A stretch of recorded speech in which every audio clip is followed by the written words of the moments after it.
Making more money will make you rich. That's the biggest lie you've ever been told. Wealth isn't about your salary, your degrees, or even how smart you are. It's about something far more powerful, and almost no one understands it. The story you're about to hear will shatter your beliefs, expose the hidden traps that keep people broke, and reveal the mindset shift that separates the wealthy from the struggling. If you've ever felt like no matter how much you make, it's never enough, you need to hear this, because once you learn this truth, you'll never look at money the same way again. James Whittaker had done everything by the book. Top university, high-paying finance job, a corner apartment in Manhattan.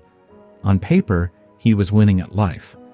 But as he sat in a dimly lit coffee shop staring at his bank account, he felt nothing but exhaustion. His latest bonus had hit $150,000, a number that would make his younger self jump with joy. But now, it felt underwhelming. He closed the banking app and glanced around. The cafe buzzed with conversations. A couple at the next table caught his attention. "I just don't get it," the woman said, stirring her latte aggressively. "We make more than our parents ever did, and yet we're stressed about money all the time." Her boyfriend nodded. "It's like no matter how much we earn, it's never enough." James looked away, but their words stuck with him. Why did it never feel like enough? Later that evening, James walked home through the city streets, neon lights reflecting off the wet pavement. He passed by a bookstore, the kind people ignored in favor of glowing screens. Something made him stop. A book in the window caught his eye, The Psychology of Money. The title lingered in his mind. Money had been his obsession for years, and yet it controlled him more than he controlled it. Acting on impulse, he stepped inside, the smell of aged paper wrapping around him like a forgotten truth. At home, he flipped open the book. The first story hit him like a punch. A janitor, Ronald Reed had lived a simple life, sweeping floors at J.C. Penney. No luxury suits, no high-rise apartments. Yet when he died, he left behind $8 million in investments. Meanwhile, a Harvard-educated banker who had once made millions lost everything because he couldn't stop chasing more. James exhaled, his chest tightening. He knew which of these men he resembled.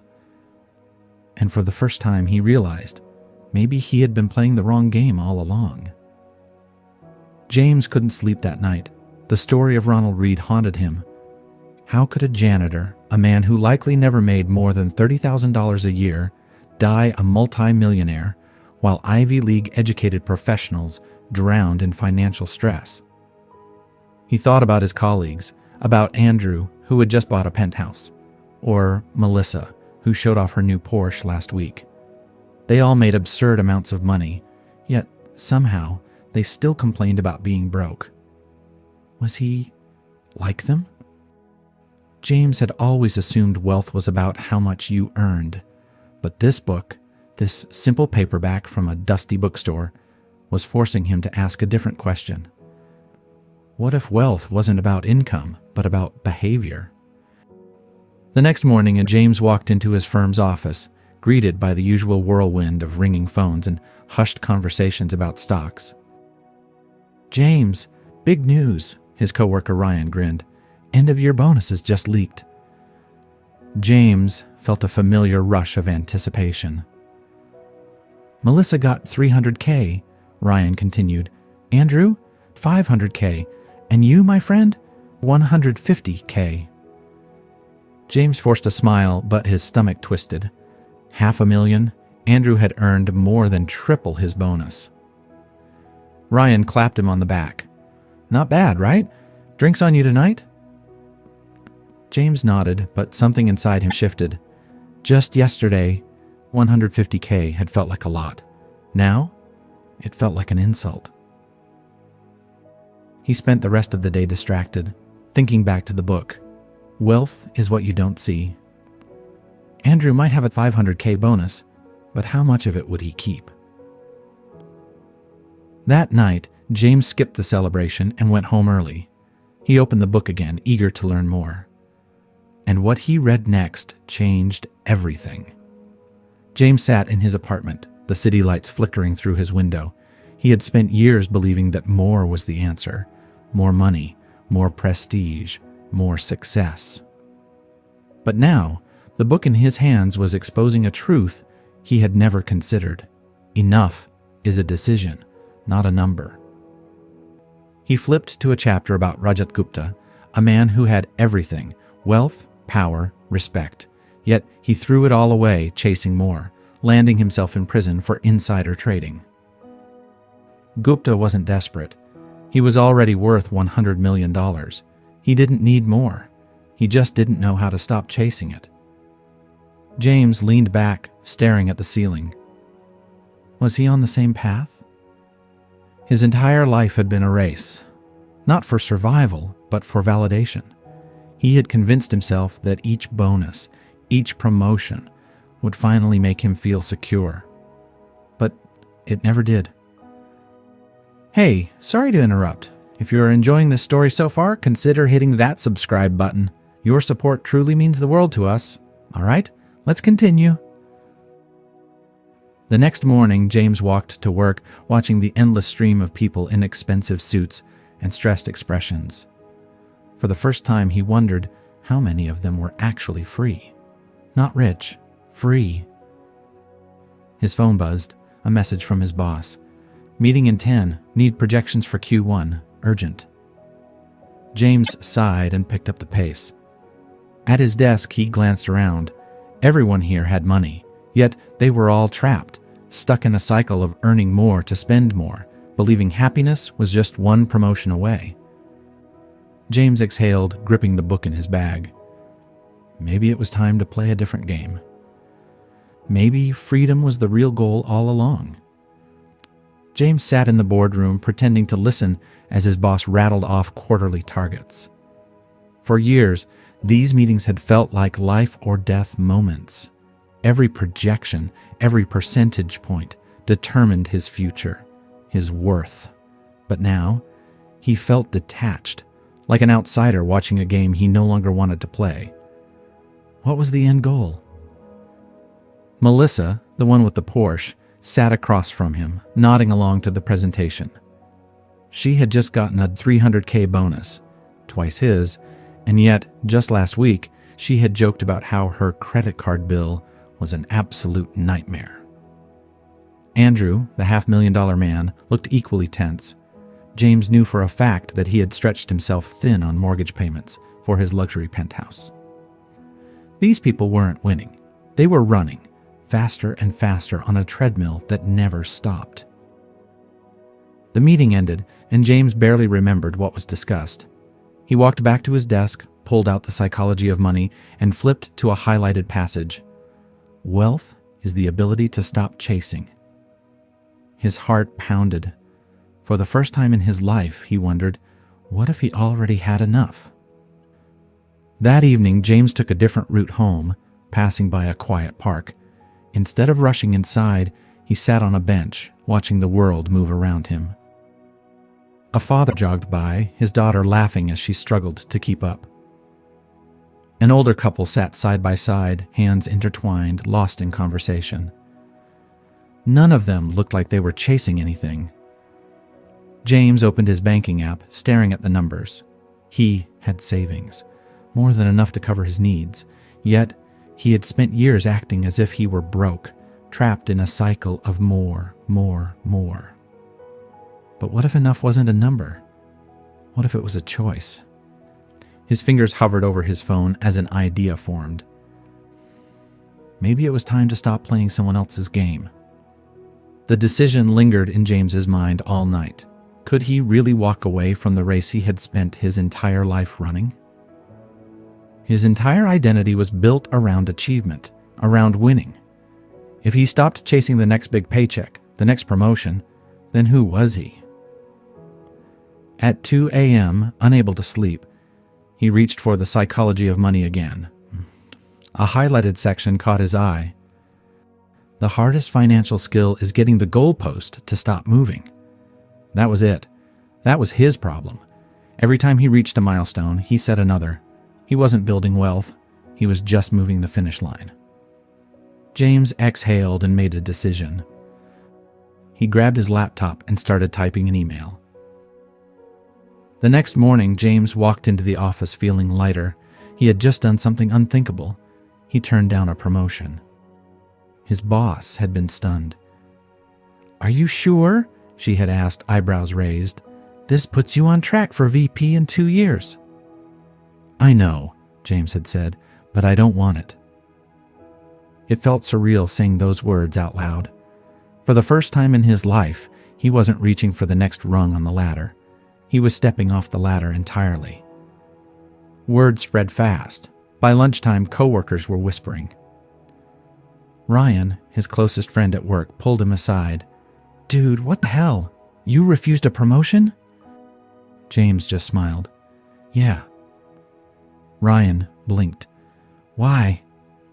James thought for a second before replying. "Because I already have enough." Ryan stared at him like he had lost his mind. "What does that even mean?" James handed him The Psychology of Money. "Read this," he said. And for the first time, he felt free. James expected relief. He expected to feel a weight lifted off his shoulders after rejecting the promotion. Instead, self-doubt crept in. Had he just made the biggest mistake of his life? The numbers in his bank account hadn't changed. He still had his job, his salary, his investments. But something about saying no to a bigger paycheck made him feel exposed. What if he was wrong? What if, years from now, he regretted this decision? He grabbed The Psychology of Money again, flipping through the pages like a man searching for reassurance. And then he found it. True wealth is the ability to wake up every morning and say, "I can do whatever I want today." James took a deep breath. That was the real goal, wasn't it? Not a title, not a bigger paycheck, but freedom. By Friday, the whispers in the office had turned into open questions. Melissa cornered him near the coffee machine. "So what's your plan now?" she asked, eyebrow raised. "I'll keep working," James said simply, "but I won't chase promotions just for the sake of it." Melissa scoffed. "So what? You're just going to coast?" James shrugged. "I'm going to live." Melissa shook her head. "Must be nice." And that's when it hit him. She didn't understand. She wasn't envious of his money. She was envious of his choice. That weekend, James made another decision. He pulled up his budget and did something radical. He cut his expenses in half. Did he really need the overpriced high-rise apartment, the expensive car lease, the endless subscriptions he never used? No. By the time he was done, he realized something astonishing. If he wanted to, he could quit his job in 5 years and never work again. 5 years. For the first time, the game had an ending, and for the first time, he was playing to win. James had spent years measuring success by his paycheck. Now, he had a new definition. Time. Time to think. Time to breathe. Time to live on his own terms. On Monday morning, he walked into the office feeling different, lighter, like he knew something no one else did. He no longer needed validation from a job title. He no longer feared falling behind. He was playing a different game now, one where winning meant freedom, not just money. At lunch, Ryan slid into the seat across from him. "I read the book," Ryan said. James smirked. "And?" Ryan exhaled. "It messed me up, man. I keep thinking about that janitor, Ronald Reed, the guy who quietly built millions while everyone else was showing off." James nodded. "Yeah, it makes you wonder, doesn't it?"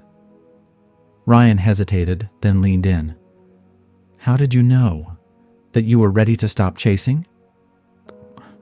James thought for a moment. Then he said, "Because I realized that the chase never ends. Not unless you decide it does." Ryan looked away, tapping his fingers against the table. "I don't know if I could do what you did." James smiled. "You don't have to. Just figure out what enough looks like for you." Ryan didn't reply right away. But James could see it. The shift, the wheels turning. The quiet revolution had begun. That evening, James took the long way home, watching the city with new eyes. He had spent years running, never stopping long enough to ask, "Where am I going?" Now, for the first time, he wasn't running. He was walking. And for the first time, he was free. James spent the next few weeks observing everything differently. The long hours, the exhaustion on his colleagues' faces, the endless cycle of ambition and burnout. It all looked so obvious now. They weren't building wealth. They were building golden cages. For years, he had been part of it, believing success meant constant hustle. But now, every time he heard someone say, "Just one more promotion, then I'll be set," he saw the trap for what it was. One more was never enough. One more turned into 10 more. The real wealth was the ability to stop chasing. One morning, James received an email from HR. Subject: exciting leadership opportunities. His old boss was offering him the promotion again. 6 months ago, he would have jumped at the chance. Now, he just stared at the screen, unmoved. Melissa noticed his hesitation. "You're not actually thinking about turning that down again, are you?" she asked. James shrugged. "Yeah, I am." She scoffed. "Why? You could be making so much more." James just smiled. "And what would I do with more?" Melissa blinked. I don't know. Buy a house? Retire early?" James leaned back. "I already have a plan for that. And it doesn't involve selling my time for another title." Melissa shook her head, but James could tell. She wasn't confused. She was jealous. For the first time, he saw what real wealth looked like. And he already had it. James hadn't planned on quitting his job. At least, not yet. But over the next few weeks, something inside him changed. He started noticing things he had ignored before. The exhaustion in his boss's voice, the endless meetings that drained his energy, the way people measured their worth by their workload. One night, he found himself staring at his laptop at 11 p.m., finishing a report that no one would remember in a week. And for what? A bonus that would get swallowed up by taxes? A title that would only make him work harder? The thought made his chest tighten. He closed his laptop. And this time, he didn't open it again. James spent the weekend running the numbers. If he downsized his lifestyle, moved into a smaller apartment, cut out unnecessary spending, he could walk away now. Not in 10 years, not in 5. Now. His savings and investments could cover his expenses for years, and if he picked up a part-time consulting job, he'd never have to worry about money again. By Sunday night, he knew what he had to do. On Monday morning, he walked into his boss's office and slid a letter onto her desk. She read it, then looked up, stunned. "James, you're resigning?" He nodded. "Are you sure?" she asked. "You're on track for VP." "I know," James said, "but I don't want to be." For the first time, he was choosing freedom over ambition. And it felt incredible. James walked out of the office for the last time, feeling lighter than he had in years. No more endless meetings, no more chasing promotions, no more selling his time for a paycheck that never felt like enough. For the first time, his time belonged to him. That evening, he met Ryan for a drink. "I still can't believe you actually quit," Ryan said, shaking his head. "So, what now? Retire at 32? James laughed. "Not retire, just live differently." Ryan frowned. "But don't you need more money?" James took a sip of his drink, then smiled. "That's the thing, I don't. I have enough." Ryan was quiet for a moment. Then he let out a breath. "Man, I wish I could do what you did." James leaned back. "You can. You just have to decide when enough is enough." Ryan didn't respond right away, but James could see it, the same shift that had once happened to him. And he knew Ryan would never look at money the same way again. A month later, James woke up without an alarm for the first time in years. The city moved around him, people rushing to work, chasing promotions, trapped in the cycle he had left behind. And for the first time, he felt something he had never felt before. Wealth. Not just money, but time, freedom, enough. He had won the game by walking away from it. And that was the greatest wealth of all. We often believe that wealth is about numbers, how much we earn, how much we own, how much more we can get. But real wealth isn't just about money. It's about freedom. It's about knowing when you have enough. James spent years chasing more, believing that success meant climbing higher. But in the end, he realized that the real prize wasn't another promotion or a bigger paycheck. It was control over his own life. The question isn't how much you need to be happy. The question is, when will you decide that you have enough? Because the moment you stop chasing, the moment you take control of your time, that's when you become truly wealthy.